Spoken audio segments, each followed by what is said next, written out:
Welcome to New West Press Audio, the official podcast of New West Press. We're an independent publishing outfit located in Edmonton, Alberta, Canada. My name is Matt Bowes, and I'm the general manager here at New West. And with me today, I have Jill Frayne, author of Why I'm Here, which is a new book we've got coming out for spring. How are you today, Jill? Very well, thanks. So your book is coming out in spring, and it's your first, well, it's a novel, whereas your last big book was a big nonfiction book. So why don't you give our listeners a taste of what this story is about? I did social work for about 30 years. Families, Mhm. kids, kids and their parents. And when I stopped doing that, uh, I had lots and lots of thoughts about uh, social work, its foibles and its strengths and so on. And I thought, how can I write about this? I thought because of the confidentiality issue, I better make it fiction. Yeah. So I launched onto the whole business of writing fiction, which turned out to be incredibly different from writing a travel memoir Mhm. uh, or any kind of journalism. But in this story, we have a therapist who's living in Whitehorse, Yukon, and her 15-year-old client who has been sent to Whitehorse after things at home in Ontario broke down completely. She has a very toxic mother and got herself in real danger at home. So she's been sent to live with her father, who she's never lived with, Mhm. and his wife in Whitehorse, and pretty soon becomes symptomatic and is brought to Helen, my therapist, for counseling. And it's the story of these two people. Some of the novel takes place in the interview room, and some of it is backstory about the two of them because Gail, my girl, has her dilemmas, of course, but so does the therapist. Mhm. So both of them have these dilemmas to resolve. And over the course of the novel, they work away at these issues. Yeah. So something that I kind of really like here in New West is our mystery program, and kind of follow me on this one. Would you say that social work and specifically like client interviews and that sort of thing, it does feel like you're sort of unraveling a mystery, right? And over the course of the novel, we do see why why Gail is so disturbed or really unhappy. But um, Helen, the counselor, she doesn't know right away. And she has to kind of do some digging, talk to the step parents, talk to just kind of people in her life and figure out what's actually going on with this kid. So I actually thought that this is sort of a detective story because there is essentially a crime being committed. There's her mother is pretty neglectful, and it's up to our counselor to figure out what's going on and try and see if she can help.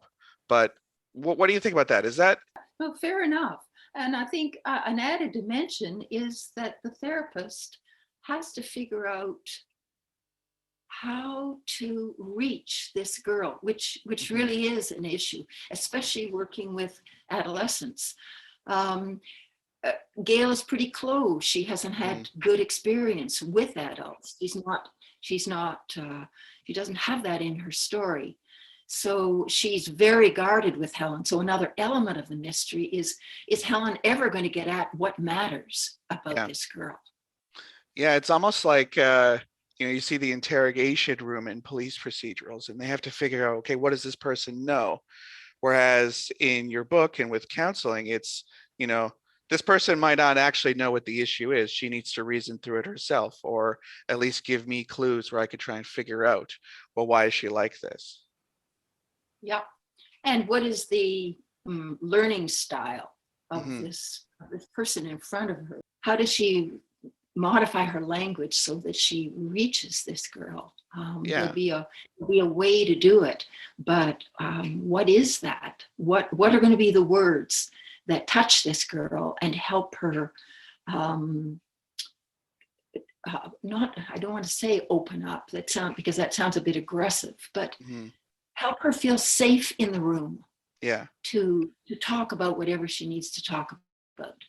Yeah, and Helen, the counselor, she has another person who she shares her practice with, and they kind of have different sort of techniques that they use. So that's kind of why I went down that tangent. But I thought it was kind of interesting because, yeah, it could open up the book to other sorts of readers. Like this is a literary book with lots of, beautiful descriptions of, landscape and reasoning through people's emotional landscapes as well. But also there's a mystery at hand, and you could kind of be interested on that front of like, well, what exactly happened to this kid? Why did she end up Yeah. this way? Yeah. And what Um, exactly happened to Helen, the therapist, that yeah. she keeps fumbling with this kid? hmm She What also are has her kind of own?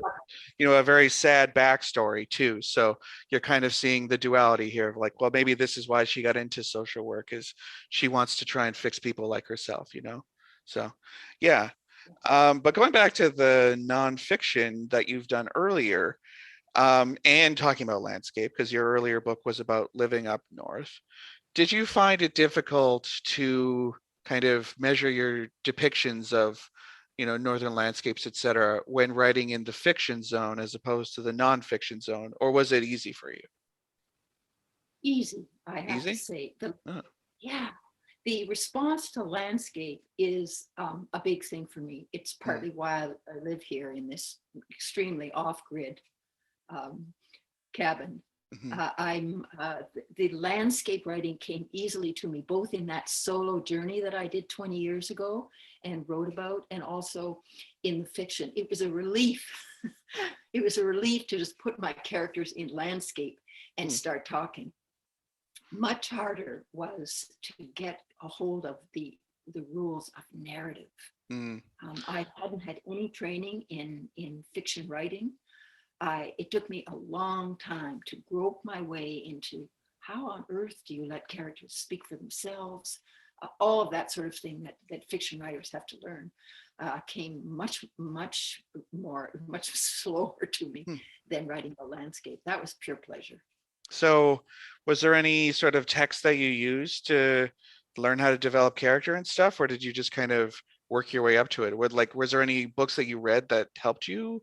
Any like other fiction writers whose work was really an inspiration, or like how did you get to that?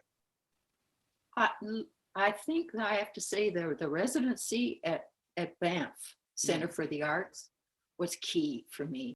I had two very skilled readers who are writers themselves, who simply said, you need to establish your point of view, all that sort of thing that yeah. fiction writers need to know. So literally, it was instruction that Mm, helped me figure it out, and also time. For a while, I was running through my own opinions about doing social work through my characters, mm, and wasn't letting them have their own life and their own voice. And I think that took me a long time to stop sounding like so didactic, yeah. particularly through the therapist, Helen, and to let Helen speak for herself. And that was thrilling when it finally began to happen. But that was the toughest learning curve for me, is just hmm to stop chatting as myself hmm and be in my characters. Yeah, and I felt like by the end of the book, this isn't a spoiler, but I felt like by the end of the book, Helen is kind of coming to the realization that, maybe social work isn't for everybody. I don't think it particularly, like, she feels a little bit detached from her work at the end. She feels like maybe it's not going to work for everybody, and she's a little bit burnt out by the process. Am I kind of reading that right? Because that's the feeling I got from her. Especially in this particular case, like she's thinking like, I don't know if this actually worked out. I think more she found a way to re-embrace her profession Mm, once she was more aware of, once she'd done her one for one, hmm done her own healing. Yeah, There, she had some blind spots in doing yeah. her work, and I think what happened to her over the course of knowing Gail and working with Gail is that she began to see herself clearer, and hmm I think that allowed her to actually get a new grip on her work. I think she was almost more cynical in the beginning mm, about whether social work, a talking cure, was powerful enough to actually make change in families. but I think she felt more optimistic that she'd gotten herself out of the way and would Yeah. be able to go at it more effectively She in the doesn't need to second do go. double duty and like fix herself as well, right? And not Right. anymore. Yeah. Yeah. It Right. does feel that maybe she got too close to this case, though. Absolutely. She She was definitely overstepped her bounds, the, and the, the that's got to get you in big personal. trouble in real life, right? Yeah. And that's a thing that I probably wouldn't go to a therapist personally that Mm, wasn't in therapy. So I mm, think therapists have to know their blind spots. This notion of being objective is completely spurious. mhm, We're always all of ourselves in the room, and you need to know when the personal is starting to leak into the professional, and you mhm, need to sort that out so that you can be as present, as clear thinking as possible with your family. You owe them that. yeah. So um, yeah, I think that's one of the things I wanted to talk about in this book in some way. I don't know how successful it was, but it came up all the time Yeah. in my own work. And also the other thing that about doing social work is that it's extremely mysterious. Hmm. You really don't know what your family, what your client is going to take away from the interview. That's their business. It Mhm, isn't your business. Your business is simply to try and interrupt a pattern, perhaps, that isn't working for the family or for the client, to undo the kind of logjam that they're in. mhm, Um, and what they make of the interview is entirely their business. I've had families come back to me. I live in a small community, so sometimes I meet my clients on the street or in the post office, and they'll say, "Boy, when you told us just to whatever, close the door on that kid, that was the most helpful thing that happened." And in fact, that isn't what I said to them, mhm, and never would say to them. mhm. So you don't really know Yeah. what they will make of the interview or what will be helpful. So you really just take your best shot. You're as creative and full of audacity as you possibly can be, and the rest is a mystery. Mhm. Uh, so somehow that I wanted to explore that a bit too. It isn't a cut and dry thing, Mhm. and as a good teacher of mine said, fixers don't last in this field. You better be in it for itself. And it is, I think it's a wonderful profession. What could be more fulfilling than to sit in a room with people and have a conversation that really matters, that's Mhm. about what's really affecting their lives. There's no small talk. They're Mhm. in distress. There's something grand about that. Um, and those are the conversations I want to have, and they can be very powerful, Yeah. but um, not to assume that you're actually going to fix anybody. That's you're going down a rabbit hole there, Hmm. because they'll get better or they won't. They'll take your counsel or they won't. You may Yeah. as well just make it a meaningful conversation. When you're plotting out your characters, where do you see them going? Like, not as a spoiler, but like, could you see another book happening with these people with the place you've left them at the end? Because I think you could, especially a few characters. It might not be all of them, but I think it's possible we could see them 10 years down the line and what's happened to them, because they're left off in some interesting situations. But like, as a writer, do you plan their entire life story, or do you just think of, okay, here's the probably what, 2 years or so this book takes place, like here's this specific portion of their life and I don't care what happens before or after? Or do you plan the whole thing? No, the former.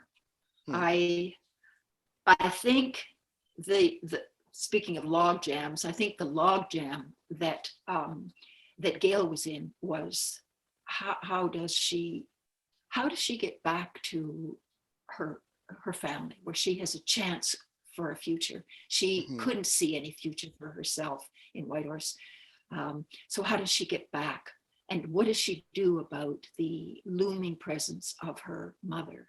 Hmm. So Gail had to work that out. She had to be able to see a future, which is what Helen was trying to lead her to as well.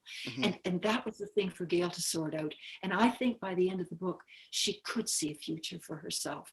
And ditto, Helen, what does she do about this tragedy that she's still glued to? Hmm. And I think she gets unstuck by the end of the story. What she'll do with the years ahead of her, that's that's anybody's guess. But both of them solved the problem that was in front of them when the book started. So you really like to focus on the period the book takes place and maybe a biographical sketch ahead of time, but you don't really you don't really have any ideas what's going to happen next for them because they're kind of finished, right? It's up, it's theirs. It's Yeah. theirs. And they have, I would say both of them have better prospects. In a sense, it's not a Mm. happy ending, Yeah. but both of them have resolved the trouble that they started the novel with. Yeah, it feels like a realistic ending. It's not like having a bow on it, but it seems like something that could conceivably happen. We're really dancing around it for the podcast audience, but you'll have to read the book to find out what we're talking about. Um, so you have a section of the story to read for our listeners. Why don't you give us a little précis of what exactly you're going to be reading here today? All right. Helen and one other person are the sort of the general counselors in the agency Helen works for in Whitehorse. And they're colleagues. As I say, they're kind of like cops on the same beat. They have a camaraderie. They have they have the same working life, and they talk back and forth about their the clients that they're working with. So this is a true setting. There really is the Tahkeena Hot Springs north of Whitehorse, and Helen and her colleague Rita are meeting up. Yeah, it sounded really nice. I actually kind of want to go there now. I love a hot spring, so it sounded really Don't, beautiful. don't, yeah. In general, Matt, don't miss the north. The most north I've ever been is Fort Max, so someday I would like to go higher, but Never not know. anytime soon, but eventually. All right. The Tahkeena Hot Springs is one of the great boons of life in Whitehorse. Over eons and eons, volcanically heated water ekes its way up from deep in the earth, frothing out in a crater 16 kilometers from Helen's house. In the 50s, the territory built a bathing pool on top of it, now badly in need of sprucing up, the walls crying out for new paint, but the water is as miraculous as ever. The hot springs functions as a village square. At any time of the year, there are mothers standing waist deep in the pools, chatting together, babies on their hips, teenagers cannonballing into the deep end, old people in sagging bathing suits commandeering the hot jets. In autumn, yellow poplar leaves sail over the fence and drift onto the surface. In winter, falling snow sifts down past the night lights, vanishing in the steam. The first time Helen visited was years ago, before she bought Urig's house. She drove up from the place she was renting at the time in Atlin and spent the late afternoon lolling in the hot end, stupefied by the honey light glancing off the water. Eventually got too late to drive home. In those days, she kept a tent at the ready in her car and she pitched it on the property. In the morning, she woke to a high creaking sound echoing in the mountains, an eerie keening like a clothesline in need of oil. She hadn't a clue what it was. There was no one around to ask. She listened for half an hour, mesmerized. Finally, someone hurried past her tent, heading upland, camera gear slung over his chest. Elk, he grinned. That afternoon, when Helen arrived at the springs after work, Rita and her two boys were already there. Helen recognized Rita's vintage station wagon by its unmistakable sag and the storage box mounted year-round on the roof. No point taking it off between ski seasons, Rita claimed. Rita was Helen's colleague at work. She and Helen were the ones who took all comers. Everyone else in the office had specialties: babies, autism, developmental complexities of one kind or another. Rita and Helen were the most office-bound, the most flexible, with the biggest caseloads. They were forever debating how many sessions they could do in a day and still function. For Helen, it was 5. Rita left the office every day at 5 o'clock sharp and went home to a jumble of caulk equipment blocking the door. Helen went home to her dog, everything just as she'd left it. But the work they did joined them. They'd eased into a partnership, like cops paired in the same patrol car, facing the same hazards. Rita spotted Helen when she pushed through the plastic curtain that led into the pool. She issued instructions to her sons and plowed over, shoulders rolling. She and Helen propped themselves along the wall. Rita had corkscrew hair, haphazardly dyed black. At present, there was a 3-inch band of iron gray at the roots. I heard you yelling when I left today, she said. Were you seeing Hesses? Yep, same as ever. All 3 start hollering the minute we sit down, especially Carla. Did I tell you one time I even left the room to get them to stop? Nothing phases them. Rita had her eyes on her sons colliding at the end of the pool. She cupped her hands around her mouth. Philip, no tackling. She glanced at Helen. You'd never know he's the same boy I brought to work today, sick as a dog. Rita's husband was self-employed and perfectly capable of staying home if one of the boys fell sick, but he was never called upon.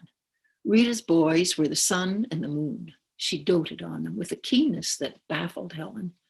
Rita had 4 sisters, all dispersed to places where they could make a living, and a tiny mother in her 90s at home in Newfoundland, still roaring around on a snowmobile, defying cancer. Maybe the surfeit of girls in Rita's family had put a premium on sons. Helen absorbed the heat of the pool, trying to take in its soporific effects. She was not jovial today. One of her teens was on a run from her foster home. Eve had landed in foster care in Faro, hours north of Whitehorse, after she did what kids were coached to do. She told someone her father was molesting her. She hated the placement she'd found herself in. Of course she did. She didn't know anyone. It had never occurred to the authorities to relocate her father, not Eve. There was only the one road out of Faro, and that road had about 6 cars a day on it. If Eve was hitching, odds were she'd be stranded that night. Did you see that Brit movie about doing social work? Helen said. It had a catchy title, Sammy and Rosie Get Laid. Rita shook her head. One of the characters referred to social work as the feeble cure. Helen adjusted the sunglasses she'd worn into the pool, letting the description sink in. I suppose you know Karen Barker's been at Children's Aid 17 years? 17. She and I were on the phone the other day. I asked her how many times she thought she'd actually been useful, really made a difference in a kid's life. Know what she said? Rita looked wary. Once or twice, Helen stated. She was pretty sure. Once or twice. What's going on, Helen? Said Rita. Remember Ron Powell, that kid this winter? I counted it up. Ron and I went to court 7 times to deal with his charges. Every time we were remanded, one reason or another, never because of Ron. I wrote eloquently to the judge on his behalf. His probation officer wrote eloquently. Ron made a Herculean effort to stay out of trouble. I told you about this. We finally got his case heard, and the judge acquitted him. Ron went back to the street, and I found out the police busted him that very night. He had nowhere to go, and they busted him on sight. Rita looked at her. Do we have to do this now, Helen? It's nice here. We could give it a rest. Why do we muck around asking everybody how they're doing? Helen said, raising her voice. We know how they're doing. Why don't we just hand out money? Rita sighed. We see poor people, Helen. They have money problems. That doesn't mean we're useless. Rita wasn't speculative. She didn't worry about whether her job was solving a fundamental problem. Her view was, if some good came out of a conversation she had with someone in one of their wretched interview rooms, fine. Every spring you go through this, Rita said. Oh, please. They looked down the pool. Rita changed the subject. How's it going with what's her name? Gail. Helen shrugged. She's okay, what there is so far. She's got that post-traumatic flatness. I don't know the whole story, but the mother sounds nuts. And there's a little sister at home. Helen smoothed the surface of the water as if trying to quiet it. You've seen her. Haircut like a crash helmet, that white face. She isn't into anything here. She doesn't even date. A foam ball plopped in front of Rita. She lobbed it back to the child who lost it. Who's around for her now? Her dad. The stepmother says he's a potato. Rita gave Helen a shrewd look. You haven't met him? Not yet. Rita scratched her arm. Her fingers were white and pleated like gills. So how long have you been seeing Gail on her own? She said, leaving out her dad and what's her name? Helen flushed. What if I am? Who's she got here? She didn't know her father till she was 8. Her mother's a lunatic. Why shouldn't I try and get in there? Rita rounded on her. Because it's not your job. Remember therapy school? You build from who's there, from the people the kid has, no matter how subpar you think they are. You can't stand in, Helen. Rita could be a real spoiler. She thought Helen was at a disadvantage doing therapy because of what happened to Joe. She thought Helen was prone to hoarding certain girls who showed up in her office, auditioning them for the role of little sister. Whereas in Helen's view, she was on top of it, no question. Don't worry about it, Helen mumbled. Gail's not a customer. She's still on my unlikely to return list. Half the time she doesn't show up. Rita's boys appeared, 2 pairs of prune feet at eye level. Philip, trunks dripping, put his hands up in prayer. Please, please, Mom. Oh, pretty please. Can we get the Frisbee out of the car? Rita pointed out they hadn't had supper yet. Quesadillas in the cafeteria was a better idea. She hauled herself out of the pool, gestured an invitation to Helen, but Helen shook her head. She was going to take a drive up the Klondike Highway, see if she could spot her runaway. We'll see how this goes. For Helen and Gail and everyone else. So the book comes out this spring. So keep an eye out for it on our website and in stores and ebooks or wherever you want it. It's going to be available everywhere. And thank you very much for coming on the show today, Jill. Thank you, Matt. It was a pleasure. So from New West Press, this is Matt Bose signing off.